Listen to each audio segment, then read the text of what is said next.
যতবার তাকাইবা কবুল করা হজের নেকি পাইবা।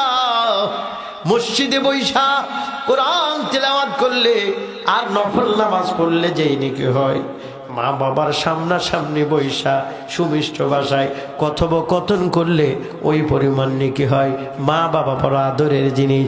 সন্তানের ভালো আচরণে অসুস্থ আব্বা আম্মা সুস্থ হয়ে যায়। সন্তানের পাগলামির কারণে অনেক সময় সুস্থ আব্বা আম্মাও অসুস্থ হয়ে যায়।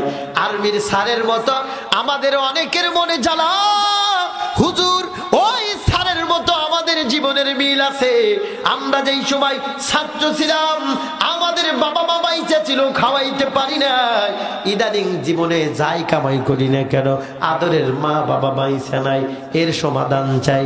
নবী বলেন ছোট্ট একটা ডিঙ্গি নৌকা নিয়ে কেউ যদি আটলান্টিক মহাসাগর